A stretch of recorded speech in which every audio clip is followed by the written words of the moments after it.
तो गाइस, हम लोग आज डिस्कस करने वाले हैं बीजेपी जो पूरी तरह हारी है यूपी में। हारी नहीं है, मतलब कम सीटें लाई है यूपी में। उसका कुछ पॉइंटर्स आज हम डिस्कस करेंगे। तो परमिंदर, हम चालू करते हैं। तो क्या लगता है, मतलब एकदम बीजेपी का जो बुरा हाल हो गया यूपी में।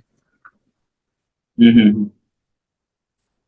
ऐसा है कि बीजेपी का तो बुरा हाल यूपी में नहीं, ऑल ओवर इंडिया में ही हुआ है।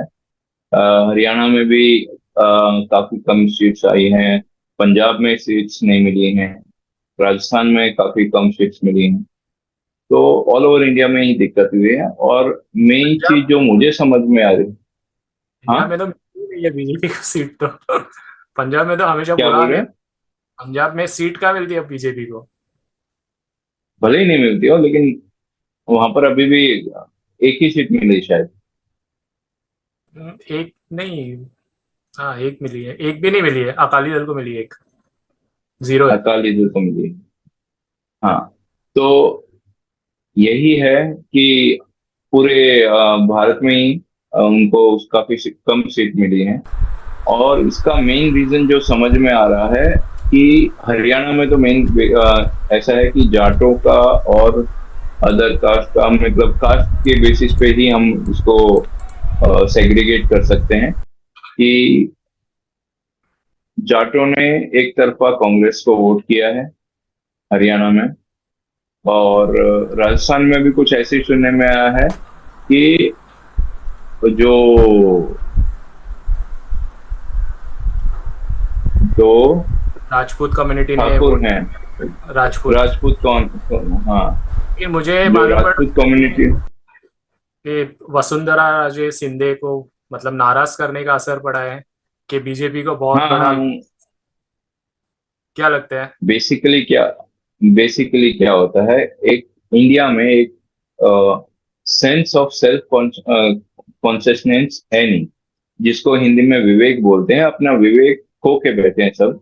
कि कोई अगर आपको कह देता है कि भाई ये आदमी अच्छा नहीं है, ये खराब आदमी है, तो लोग उसको मान लेते हैं। अपनी तरफ से कुछ उस आदमी की, पर्टिकुलर व्यक्ति की या चीज की कोई व्यू नहीं बनाते हैं। तो ऐसा ही हो गया है, हुआ है इस बार कि मोदी जी के बारे में अलग अलग लोग, अपने जो कान भरने वाले लोग हैं, वो ऐसा ही कहते हैं कि जैसे राजपूतों को अब की बार, हर बार पिछले लास्ट टाइम 7 सीट्स पे टिकट मिली थी, और अब की बार सिर्फ 2 सीटों पे मिली थी। तो मैं किसी से बात कर रहा था जो राजपूत था, वो बता रहा था कि हमने शपथ ली थी कि हम बीजेपी को वोट नहीं देंगे।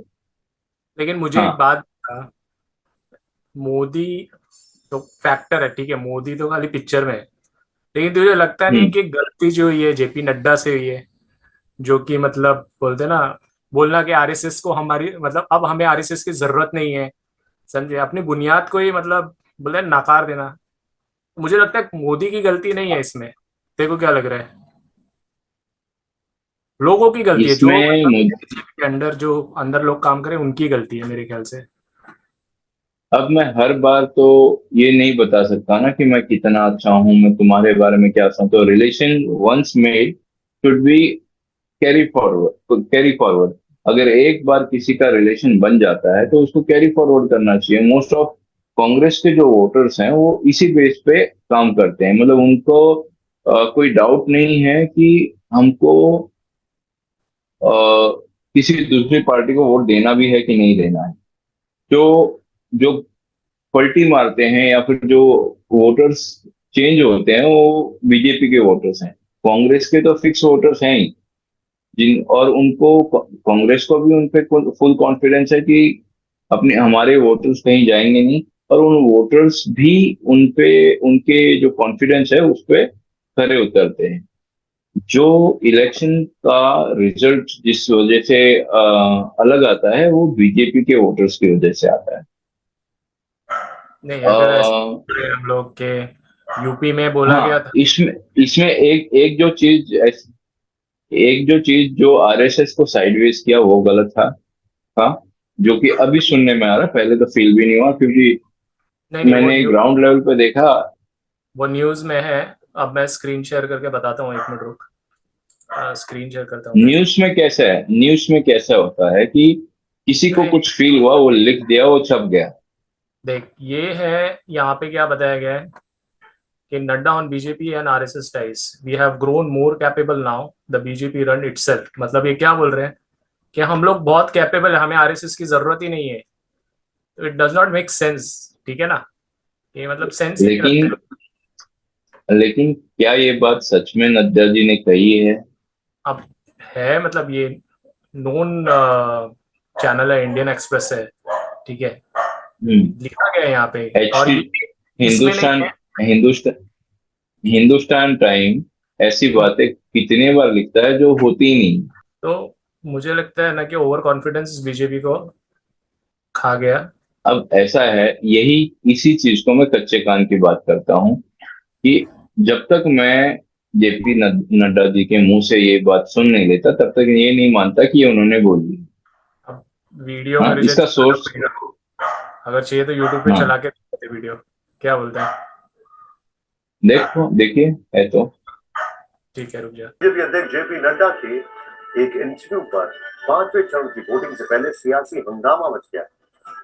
उन्होंने ये बयान इंडियन एक्सप्रेस अखबार को दिया है। पहले आपको बता दें कि उनका ये बयान क्या है, आखिर उन्होंने कहा क्या।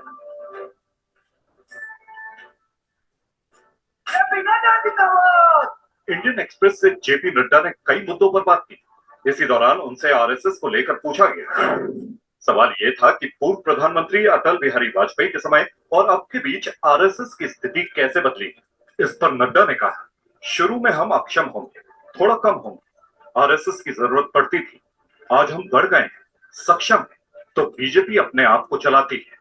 इसके बाद जेपी नड्डा से संघ से जुड़ा एक और सवाल पूछा गया, तो आप नहीं सोचते कि आपको अपनी राजनीतिक गतिविधियों के लिए आरएसएस की जरूरत है?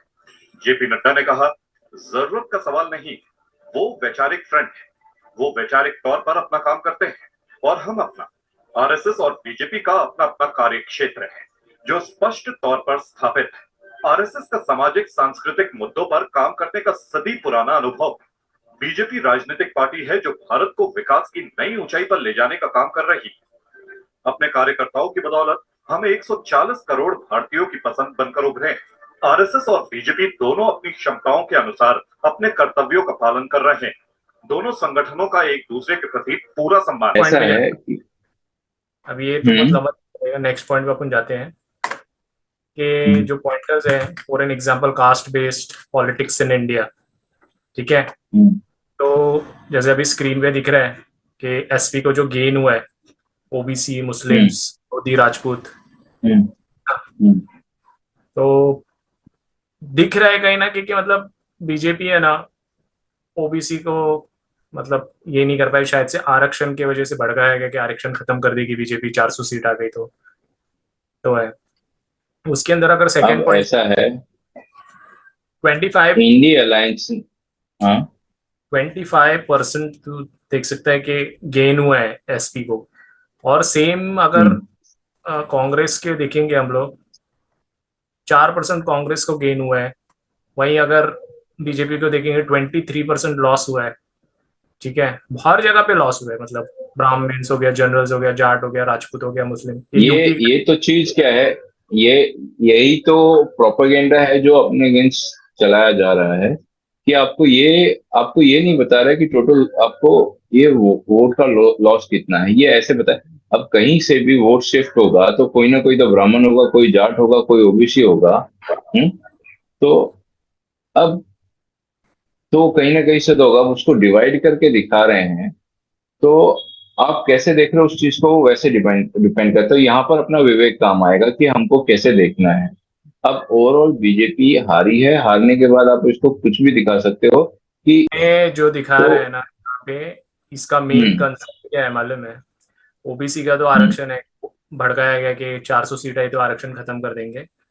सेकंड, जो हम्म। ब्राह्मण्स का यहाँ पे जो कम दिखा रहा है ना यहाँ पे, तो हम्म। शंकराचार्य, जब राम मंदिर बन रहा था तब शंकराचार्य को इग्नोर हम्म। किया, पहला वो कंसर्न था, ठीक है, शायद से वो भी हो हम्म। सकता है। दूसरा, अयोध्या हो गया, वहां पे बहुत सारी जमीन को लिया लेकिन गवर्नमेंट ने अभी तक उनको पेमेंट ये नहीं किया। ये इस चीज के लिए, हाँ, इस चीज के लिए मैं एग्री कर सकता हूँ कि अयोध्या में जो जो जिन लोगों की जमीन गई है उनका आक्रोश दिखा है।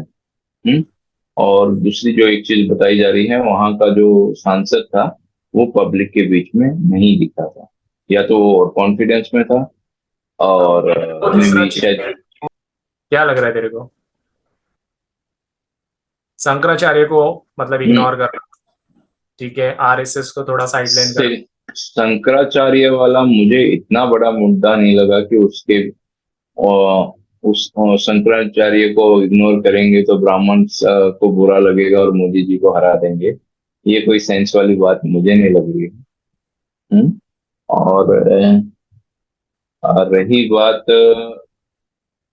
ब्राह्मण्स का लॉस 7%, जनरल का लॉस 7%, जाट का, ठीक है, राजपूतों का, ये सब तो अपर कास्ट में आते हैं, तो भी इनका इतना लॉस हो रहा है बीजेपी अरे को। सारी कास्ट है यार, ये सारी कास्ट है, ये कास्ट क्यों बता रहे हैं, मतलब समझ रहे हैं आप, समझो। इसको टोटल वोट लॉस हुआ है बीजेपी को, इसमें कास्ट में डिवाइड करके सेंस क्या बने?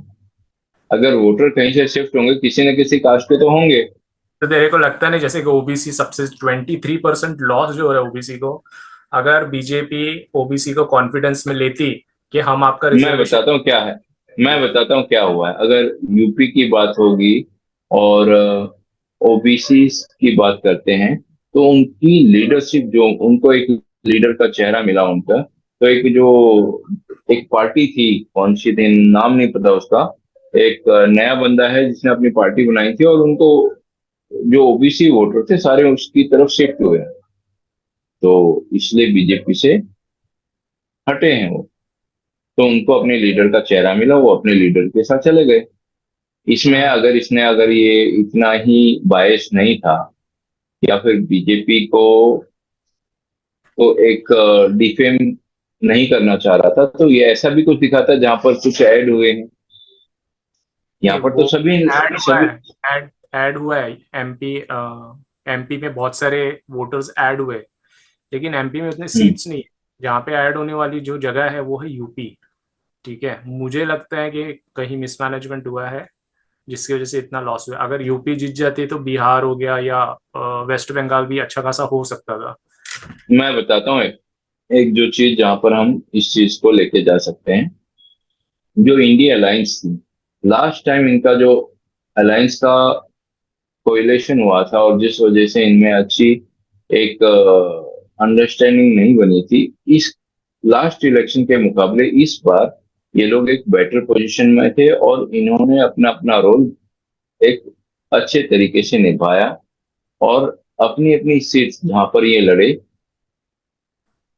तो तेरे को बहुत नहीं ही लगता है ढंग से लड़े। कि बीजेपी को बीएसपी के साथ में गठबंधन करना चाहिए था? क्योंकि बीएसपी ने भी बहुत सारी सीट काट दी है ओबीसी के, मतलब क्योंकि वहां पे तो गठबंधन गठबंधन था, लेकिन बीजेपी के साथ में एक बड़ी पार्टी होना बहुत जरूरी था जैसे कि बीएसपी। लेकिन हम्म। उसमें अगर मायावती मानती नहीं मानती वो अलग चीज बात है। अगर बीएसपी आ जाती तो अभी शायद। माया अभी बीएसपी भी इंडिया अलायंस में ही है ना, कि अलग है? नहीं, उन्होंने अलग लड़ा था, वो इंडियन अलायंस में नहीं थी, उन्होंने अलग लड़ा था पूरा। ओके। 80 सीट पे उन्होंने लड़ा था। अगर बीजेपी थोड़ा बोलते ना गेम प्लान करती ना तो बहुत अच्छा खेल सकती थी यूपी में और अच्छा खासा सीट निकाल सकती थी। मिसमैनेजमेंट बहुत जगह पे हुआ है, कॉन्फिडेंस ये लोगों का। एक्चुअली क्या हुआ कि बीजेपी है ना, बीजेपी अपने एक स्तर से ऊपर उठ चुकी थी, उनको ऐसा एक गलतफहमी हो गई थी कि हम कास्ट से कास्ट की पॉलिटिक्स से ऊपर उठ चुके हैं। जबकि हुआ ऐसा कि हम्म, बीजेपी एज ए पार्टी तो कास्ट के पॉलिटिक्स से ऊपर उठ गई है, लेकिन जो लेकिन इंडियन जो पब्लिक है वो अपने आप को इतना मैच्योर नहीं कर पाए कि हम लोग कास्ट के पॉलिटिक्स से थोड़ा ऊपर आए और जातिवाद छोड़ें और देश के विकास पे, देश के डेवलपमेंट पे हम इलेक्शन लड़ें या वोटिंग करें।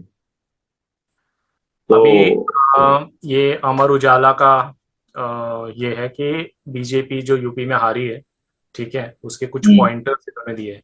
ये 36 आया है भाजपा ये बीजेपी को, और सपा को तो एक सीट ज्यादा आई है, कांग्रेस को 6 आई है।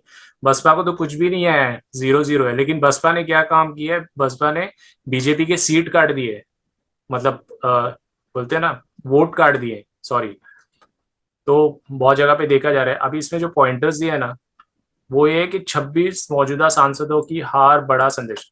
मतलब जो मौजूदा थे 26 सिटिंग एमएलए, ठीक है, हम्म। ये वो बता रहे हैं कि उन्होंने काम किया ही नहीं तो भी उनको टिकट दे दी गई।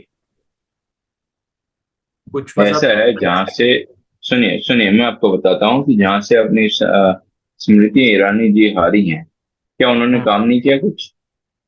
अभी ये तो भाई किया एनालिसिस, है? अभी इसके ऊपर बोल नहीं सकते हैं, नहीं। देखना पड़ेगा क्या किया है नहीं किया, क्यों हारी। हम्म।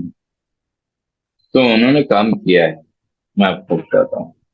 और वहां पर जो बंदा आया है, जो बंदा जीता है, अब उसके जीतने की रीजन क्या हो सकती है कि जो आ,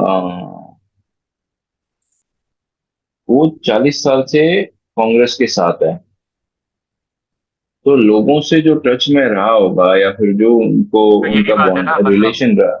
जो स्मृति ईरानी ईरानी जो है, स्मृति ईरानी, सॉरी, तो शायद से वो टच में नहीं रही होगी लोगों के, इसीलिए तो हार गई होगी। पॉइंट तो बनता है, ऐसा तो नहीं है कि बंदा हार जाए। अब ये है कि कभी भी क्या होता है। 26 जो सांसद हैं जिन्होंने काम किया नहीं, आप उनको टिकट दे रहे हो। फिर दूसरा क्या, बड़े हम्म। नेताओं के घरों में भी भाजपा पक्ष, मतलब जो बड़े नेता थे, समझे, इसमें सबको, हर कोई है। फिर रक्षा मंत्री राजनाथ सिंह जैसे बड़े नेताओं की जीत की मार्जिन में भरी कमी आई है, ठीक है, जिसमें प्रधानमंत्री नरेंद्र मोदी जी खुद से है, ठीक है। स्मृति ईरानी तो टोटली हारी गई है, ठीक है। केंद्रीय मंत्री है, प्रदेश सरकार के 4 से 2 मंत्री भी चुनाव हार गए, तो बहुत लोग हार गए। हम्म। फिर आगे दिया है कई प्रयोग फेल हो गए, जैसे कि बहुत सारे प्रयोग थे इनके, कल्याणकारी योजना से लाभार्थियों से संपर्क अभियान भी बेअसर रहा। टिफिन बैठक हो गया, विकास भारत संकल्प यात्रा, मोदी का पत्र वितरण जैसे कई प्रमुख अभियान और सरकार के कल्याणकारी योजना के लाभार्थियों के संशोधन की कोशिश भी नाकाम हुई। मतलब इनके जो बोलते हैं ना एडवर्टीजमेंट थे, वो भी इतने पावरफुल नहीं थे जो फर्स्ट टाइम पे हुआ था, जब मोदी ने फर्स्ट टाइम पे वोट इलेक्शन लड़ा था, मतलब जब फर्स्ट टाइम वो आए थे। आगे है कि वोट हम्म। प्रतिशत में 9% की कमी आ गई है। अब मेन पॉइंटर जो अमर हम्म। उजाला बोल रहा है, खराब प्रदर्शन के प्रमुख वजह पार्टी काडर कार्यकर्ताओं की उपेक्षा, बाहरियों पे भरोसा। मतलब काडर जो है, काडर कौन है, आरएसएस, ठीक है, आरएसएस को उपेक्षित कर दिया गया, मतलब उनका कुछ सुना नहीं। संगठन और सरकार में तालमेल का अभाव, जो संगठन है इनका, खुद बीजेपी, आरएसएस और सरकार, और टिकट बांटने में हम्म। मनमानी, ये तो हुई है, ठीक है। सिर्फ कागजों पर सही पन्ना प्रमुख और बूथ कमेटियों की सक्रियता, मतलब लोग गए ही नहीं, मतलब जो कार्यकर्ता थे वो गए ही नहीं लोगों को बोलने के लिए कि बीजेपी को वोट दो। अधिकारियों के आगे मंत्रियों तक का बेअसर होना, मतलब जो अधिकारी है, मंत्री बोल रहे हैं कि इनको सीट, मतलब टिकट मत दो, तो भी उनको टिकट दिया जा रहा है। हम्म। तो मिसमैनेजमेंट हम्म। बहुत जगह पे हुआ है, ऐसा है। हम्म। और मुझे लगता है कि शायद से बीजेपी के पास इस बार पैसे नहीं थे, इसीलिए उन्होंने, बोलते ना, ऐसा मिसमैनेजमेंट हो गया है। ऐसा है, जितना खर्चा है ना बीजेपी ने, बीजेपी को करना चाहिए था देश के डेवलपमेंट पे, उससे कहीं ज्यादा डेवलपमेंट पे खर्चा कर चुकी थी। और उसके बेनिफिट आप और मैं सब लोग उठा रहे हैं। हाँ। अब दो चीज होती है, एक आपको डायरेक्ट बेनिफिट दो, डायरेक्ट कैश दो, और एक आपके लिए सुविधाएं जनरेट करे कि जो अगले 50 साल, 10 साल, 5 साल, 15 साल आपको काम आने वाले हैं। अब बीजेपी अगर, अब तो भगवान की दया से सत्ता में आ गई है, अगर सत्ता में भी नहीं भी आती तो जो काम की बेनिफिट, जो काम बीजेपी ने किया है उसके बेनिफिट हम आगे भी उठाते रहे और अभी भी उठाएंगे। ये तो मोस्ट ऑफ हम जो, लोग ये चीज को अभी कंक्लूड कर देते हैं, फिर उसके बाद एक नेक्स्ट वीडियो बनाएंगे कि बीजेपी अगर पावर में नहीं है तो फिर क्या क्या ड्रॉबैक्स है, और क्या क्या जो मजबूती चीजें होने वाली होंगी इंडिया में जो नहीं हो पाएंगी, वो अपन दूसरे वीडियो में बनाएंगे। तो अभी इसको अभी अपन कंक्लूड करते हैं, ठीक है। तो व्हाट इज योर थॉट, मतलब क्या लग रहा है कि कास्ट बेस जो यूपी में हुआ है या मिसमैनेजमेंट हुआ है, हम्म। तेरे को क्या लग रहा है, हम्म। एग्री है, you're agree to that points, और व्हाट यू थिंक? हाँ, ऑफ कोर्स। देखिए, पब्लिक ने तो कास्ट बेस्ड वोटिंग की है। ठीक है। अब पब्लिक दो चीज होंगी। एक तो बीजेपी को अपने जो मैच्योरिटी है कि हम कास्ट बेस्ड पॉलिटिक्स से ऊपर आ गए, उनको एक स्टेप डाउन करना पड़ेगा और दोबारा कास्ट बेस्ड की तरफ ध्यान देना पड़ेगा। और जो वोटर्स हैं उनको इस चीज में समझ लानी पड़ेगी, इस चीज की समझ जनरेट करनी पड़ेगी खुद के दिमाग में कि कास्ट बेस से ऊपर उठना पड़ेगा अगर देश का और खुद का हित चाहते हैं तो। अब कास्ट तो कास्ट से कोई उठ नहीं सकता है। It is not in Hinduism, ये तो हर चीज में है। मुस्लिम्स में भी है, क्रिश्चियंस में भी, कास्ट तो हर जगह है। ऐसा नहीं है कि कास्ट हम्म। खाली हिंदूज में है, पाकिस्तान में भी बहुत सारी कम्युनिटी है और वो कम्युनिटी अपने लोगों को वोट देती है। तो ये तो जग हम्म। जाहिर है, ऐसा नहीं है कि स्पेसिफिकली इंडिया में है। बस है कि इंडियन लोग मुंह खोल के बोलते हैं, कुछ लोग बताते नहीं है अपनी कमजोरी। दूसरा हो गया मिसमैनेजमेंट, जो कि सबसे बड़ा ड्रॉबैक है मतलब बीजेपी के लिए, और ये फ्यूचर में भी इफेक्ट कर सकता है। देखो क्या लगता है इसमें, मतलब क्या लग रहा है इसमें? अगर मैं अपने शब्दों में कहूँ, बीजेपी की गलती, सबसे बड़ी गलती ये रही कि जो उसका वोटर है उनके लिए उन्होंने उतना नहीं किया इंडिविजुअली, जितना कि नॉन नॉन वोटर्स के लिए किया। नए वोटर्स को रिझाने के लिए उन्होंने जो काम किए। हम्म, अ, और 30 सेकंड, मैं तो अगेन वही कहूंगा कि मुझे तो कोई आरएसएस में बीजेपी में कोई मतभेद लगता नहीं है। दोनों ही इंस्टीट्यूट हैंड इन हैंड चल रही हैं। हाँ, थोड़ा बहुत लीडरशिप लेवल पे कुछ इशू होगा तो हो सकता है। और ग्राउंड लेवल पे तो मैंने कार्यकर्ताओं को और स्वयंसेवकों को एक दूसरे के साथ काम करते हुए देखा है। सही है। तो मैं भी ये बोलूंगा कि मुझे तो बहुत दुख हुआ देख के कि मतलब पहली बार जो है नरेंद्र मोदी जी मतलब इतने पावरफुल नहीं दिखे, ऐसा है। तो मुझे बहुत दुख सिंपथी फील हो दुख रही है। उन दुख उनको भी हो रहा है जिन्होंने गलत वोटिंग की है या फिर सही अपने बात है। कास्ट बेस पे वोट डाल दिया है, और अब उनको हो रहा पछतावा। और ये पछतावा उनको अगले 5 साल झेलना पड़ेगा। तो उम्मीद ये रखता हूँ कि कम से कम अगले, जब इसमें भी लोकसभा के पॉइंट है, चुनाव आएंगे। हाँ। परिसीमन का पॉइंट है, अपन वो दूसरे में लेंगे। ठीक है, तो अभी अपन ये कंक्लूड करते हैं, ऑलमोस्ट खत्म होने आया वीडियो। Okay, great great. परिसीमन वाला बहुत इंटरेस्टिंग है, वो बाद में अपन डिस्कस करेंगे। ठीक हम्म। है, सो थैंक यू परमिंदर जी। और हम लोग ओके रोज ओके। करते हैं। अगर आपको वीडियो अच्छा लगे तो लाइक करो, शेयर करो। ठीक है, और कमेंट करो कि किस के ऊपर आप डिस्कशन देखना चाहते हो, हम और भी लोगों को ऐड करेंगे। Thank you.